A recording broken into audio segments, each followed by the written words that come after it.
Salutations, Utopians. Hope all is well in your world. We're now a couple of days removed from the NFL draft, and I'm not gonna lie. This has been very overwhelming because obviously, as you know, there's 7 rounds, 32 or 33, yeah, 32 teams, and it's just I've been trying to figure out the way to unpack all this. Um, without not being information overload and also being realistic, because I noticed like when I go over 20 minutes, I don't tend to do that great. I don't do great in general on here, but uh, I just don't like the amount of volume uh, that I have to put out, knowing that it's probably not gonna um, kick. So I'm gonna try to break it down uh, round by round. But obviously, the first round is where a lot of GMs are decided. A lot of GMs' legacies are determined. Excuse me, and so uh, I'm gonna try to unpack everything within a timely manner, as I've already gone through a minute. First and foremost, this video is going to be primarily about the moves that I liked in the first round, but I do have to address the first overall pick, even though I'm not a huge fan of the decision, not necessarily of Cam Ward, but of the Tennessee Titans. First and foremost, let me be clear. Uh, Very rarely are teams who are drafting high, in my opinion, are in a position to be able to afford a franchise quarterback, and afford not from a financial fiscal speaking from standpoint, but from an actual uh, having the necessary prerequisite tools to be successful. Sending them out there to be a battering ram is just not my ideology of a great time. As a fan, as a person who likes to talk football, I just don't see it beneficial for anyone. And I feel like Cam Ward, who was drafted to the 32nd ranked offensive line in the Tennessee Titans, has not been given any favors. I would have preferred to see Will Campbell, who ended up going to the New England Patriots, uh, what was it, fourth overall. That to me was the guy who deserved to be the first overall pick. Um, there's no perfectly polished, can't miss prospect in this draft. Yes, Cam displayed some quality traits in some very important areas, distinct qualities, but I don't know if I would go quarterback. I just feel like it's a quarterback-driven league, even though the quarterback play wasn't necessarily the best, and I think quarterbacks are a little bit overrated in the NFL, quite frankly. Um, Again, it goes. I say this a lot in the NBA. Teams uh, that just because your team is not positioned to win a championship doesn't mean that it can't be a fun team to watch and worthy of being supported. Uh, it doesn't take much for fans to have pride in their respective franchise that they're rooting for, and I think um, the shiny new toy.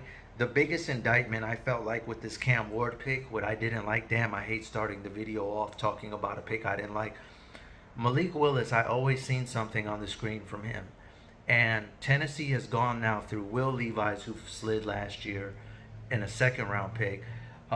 You had Mason Rudolph over there who flamed out in Pittsburgh.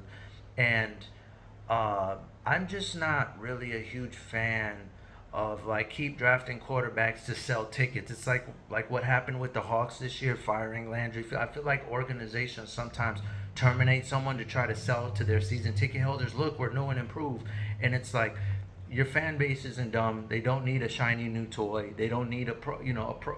We seen it. Trevor Lawrence was viewed as can't miss, and then they go bring in Urban Meyer. With all due respect to the collegiate level diamond standard of champion legacy coaches, but it doesn't work out if you don't have the house furnished.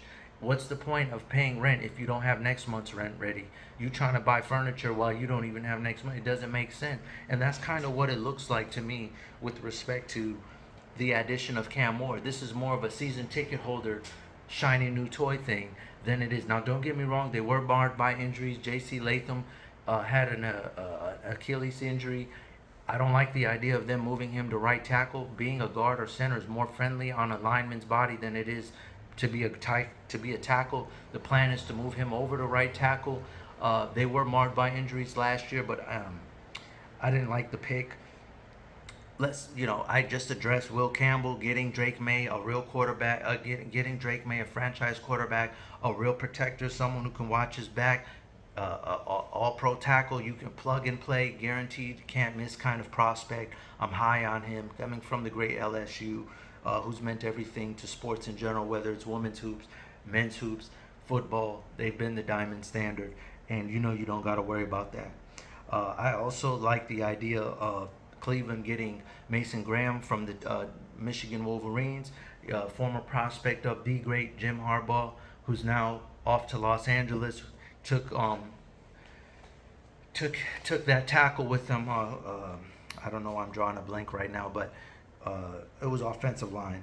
Mason's going to help bring off some of that weight from uh, Miles Garrett, and that's key. I didn't like the Zadarius Smith trade. I felt like, but Zadarius was so outspoken. They sent him to Detroit, who also had a great draft, drafting defensive tackle Tyrell Williams. Um, but I will say, you just can already, by the way, just automatically assume I liked everything that Detroit did. There's no point of wasting time on talking too much about round by round what they did. They did a great job. Uh, I have full faith in what Brad Holmes does. But you know, it's a situation where you want to build upon building. I would have if you're gonna go lineman, Abdul Carter was there, but he is gonna start off injured, just like Jihad Williams of the Philadelphia Eagles, linebacker. You can expect him to miss some time before things begin. I'm not. I just feel like you're just a tackle is definitely an improve a need of area, but it's like kind of crazy. You had Zaire Williams, you had Miles Garrett, but you traded away Zaire. Now you're backdrafting defensive line, even though it's a tackle. That's the only thing I don't like. But I do think he's a plug and play guy. He's gonna pick up some. He's gonna fill a gap and a half, and that's kind of what you need in Cleveland. Going safe, sticking to the memorandum of operatum. Now, I know a lot of people were hoping to see a quarterback. It obviously all worked out.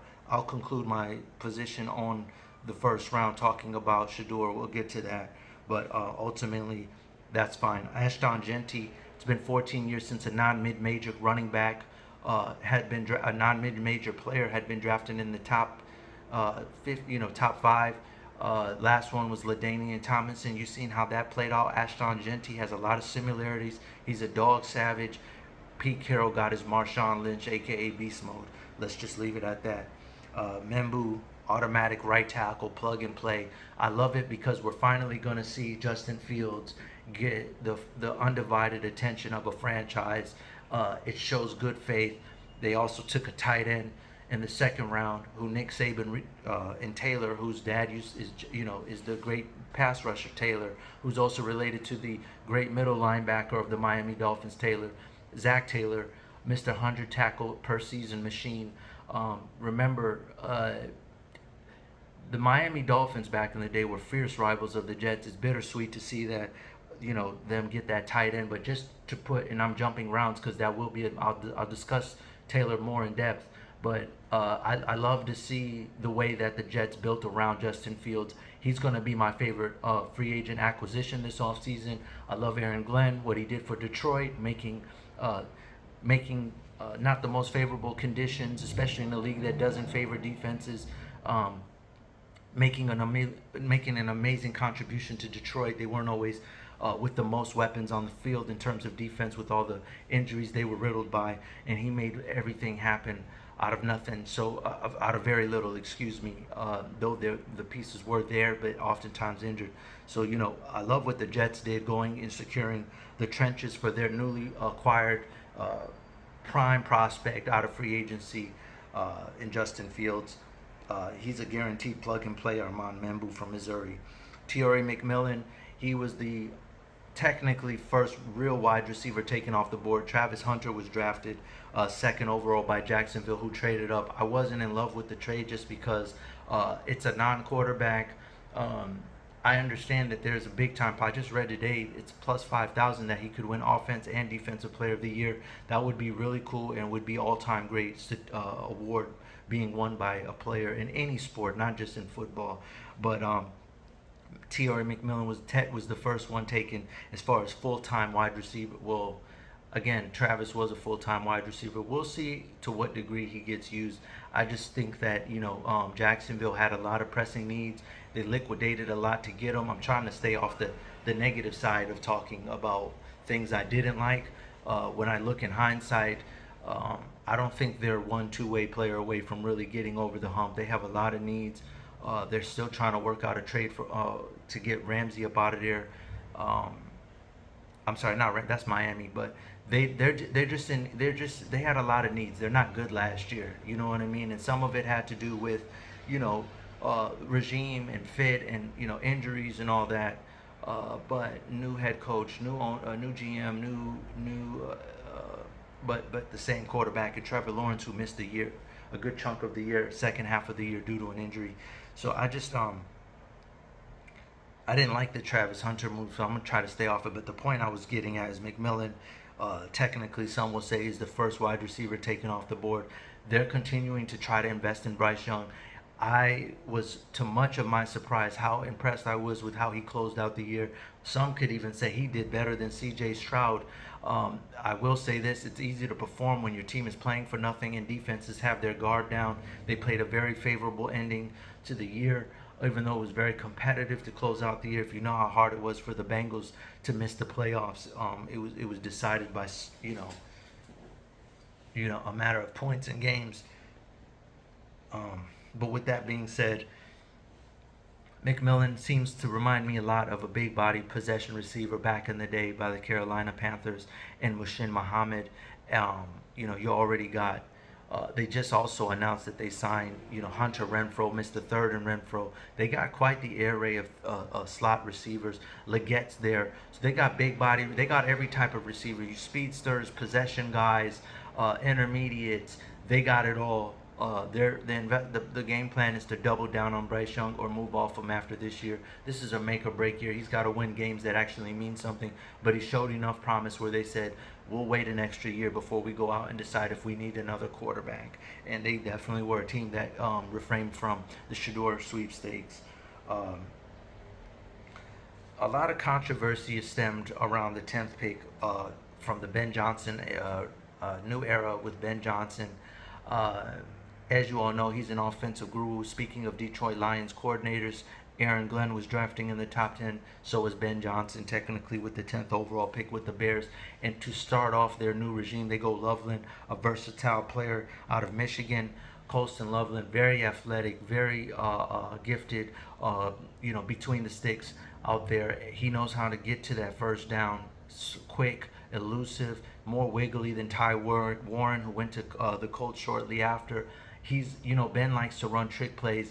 Loveland is more of a versatile tight end that fits that mold. When you see Tyler Warren of the Indianapolis Colts, he's a unit. He's a guy you're not going to fool. If he's out there, he's probably there to catch something.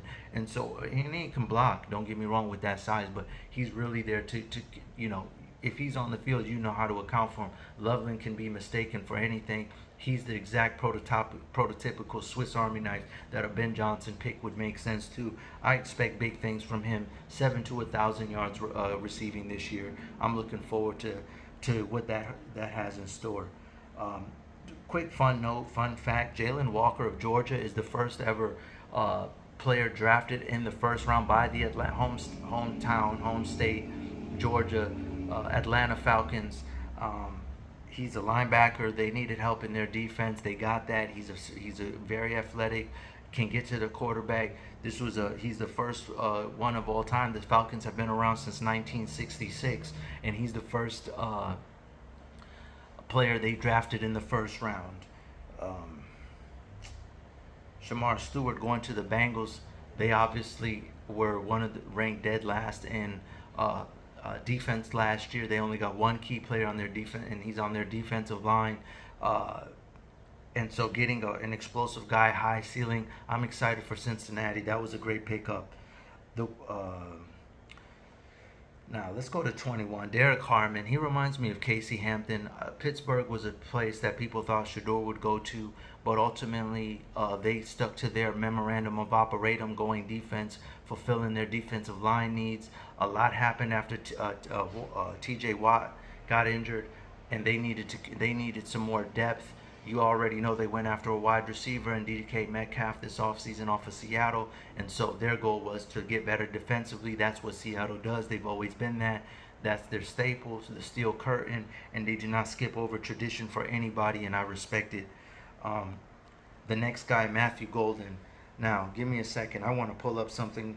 A couple months ago, I tweeted about Matthew Golden, courtesy of Warren Sharp. He registered the 10th fastest 40 time officially in combine history for wide receivers. And so I want to also read off some crazy numbers for him. This was a big time addition by the Packers, who are waiting to see what's going to be the status of Christian Watson. He ran a 4.29, fastest wide receiver in this class. 59% of his targets were 20 yards down the field. Mind you, he was playing with two quarterbacks, Archie Manning and Quinn Ewers. Ewers, as you know, went way, way, way in the late rounds. Or I don't know, he might have even went undrafted if I'm not mistaken. No, he went to Miami, where McDaniels is hopefully going to try to fix him up. But he had the number one highest rate in this class. 16% of his catches went for touchdowns, three highest rated in this class. 51% of his targets resulted in a first down, or half his catches were either first down or touchdown, meaning he's not playing around. That's what you do need to know. Number 8 highest ranked in his class. Again, then I added to that he ran the 10th fastest official 40 time since it's been recorded in 1999. So that is a special dude right there. Him getting some stability with Love now is going to be a very, very interesting thing to watch. The Lions got their hands full for many years to come. Bears, Lions. That was a big time addition. What a find at the 23rd pick. I really enjoyed it. As you all know, the Baltimore Ravens were dead last in yards and pass defense. Them getting Georgia's Malachi Starr. Georgia, Ohio State had a busy, busy draft, and they did a phenomenal job for those university and programs moving forward and recruiting talent. That is definitely where you want to go if you're a player who's trying to be discovered. But I really like, Malachi Starks. I think he's going to be in that mold of like Joey Porter, who was late in the draft pick, and you're going to wonder how did he slide that far, knowing the production he is. He's a perfect fit for the Ravens. They need more help. He's going to provide it. Jihad Campbell falling in that far back at 31 to the Eagles. The Eagles strike again. That was the running joke. The problem with Jihad was that he's not going to be able to play immediately, and that scared off a lot of teams who are in win now mode. As you all know, the Eagles can afford to wait. They're always stacked. They ended up getting a player from Georgia in the later rounds who's going to go ahead and fill that void. He's another a very gifted, fluent player out there. Good for them. Told everyone about the Tyleik Williams from Ohio State pick. He's a run clogger, 330-pound guy. They got Aleem McNeil, who's another 330, has been to Pro Bowls or Pro Bowl alternate, and so that was an amazing move. Now, let's get to the Shadeur Sanders thing once and for all and address the elephant in the room. Not that my 2 cents really matters, but my last video, I talked about it, and I was dead on accurate. You seen Cam Ward, you seen Jackson Dart get picked over him, and it was exactly what I suspected. And the problem, first and foremost, we got to do better as a society. People were claiming this to be a race issue, even though you had Deshaun Watson, who's still getting paid. He was the highest paid quarterback at one point in the league, and people are questioning what the Cleveland Browns were doing.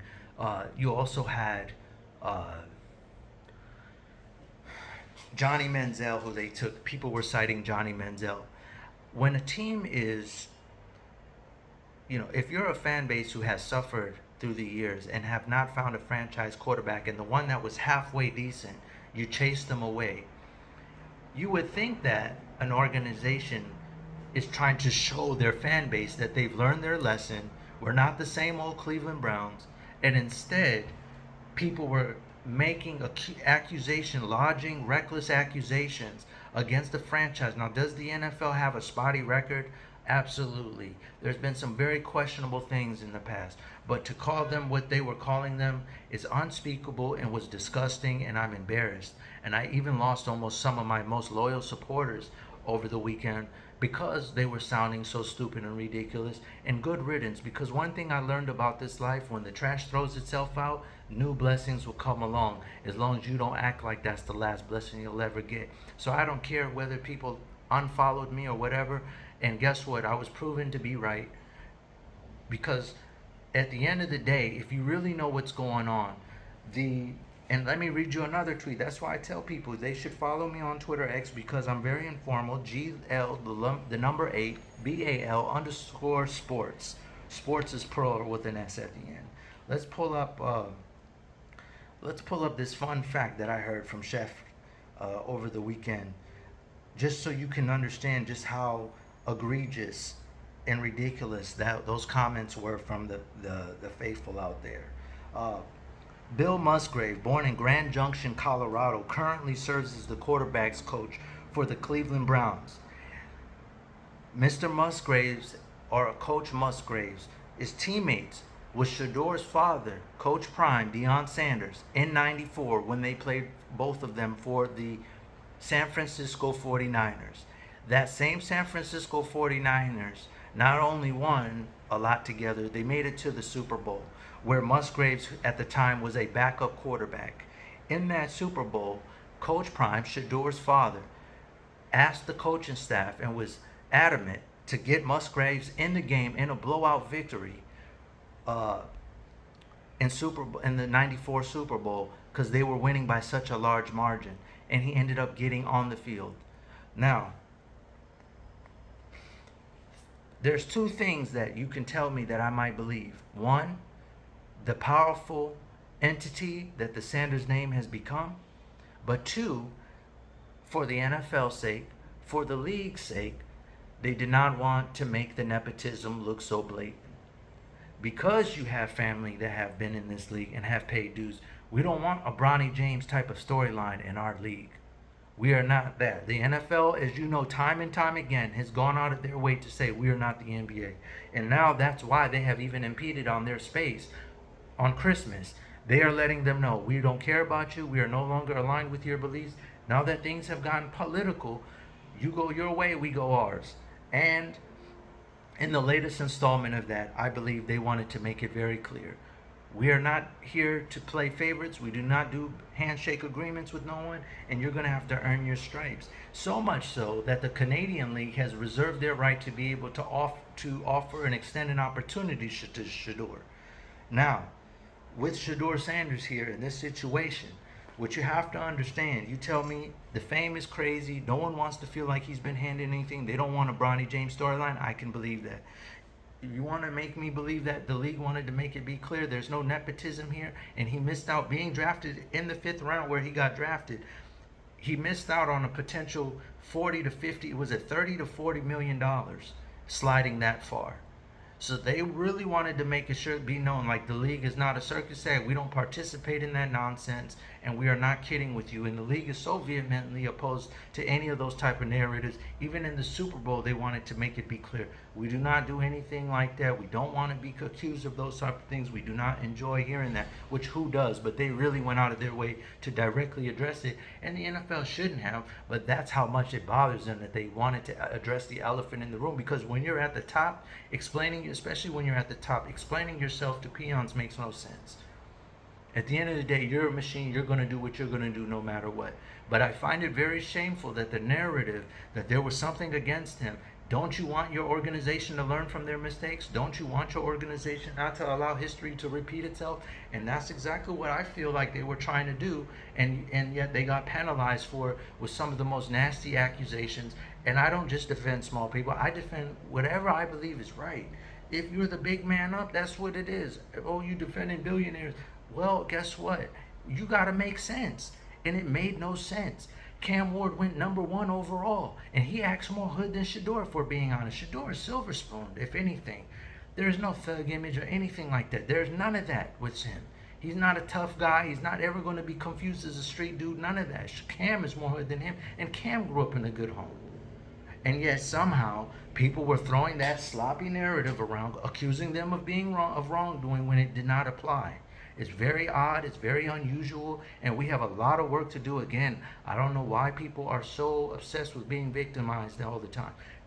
for those who really have experienced injustice, definitely it needs to be attacked. And trust me, I'm not going to go on here and try to justify how I know or what I've done in my past in those situations where there is just, but trust and believe I know what it looks like when it's there. And this was not one of those situations, and it was irresponsible and disgusting of our society to put those type of labels recklessly on an organization that has shown time and time again they have mobilized more millionaires, minorities than as anybody has.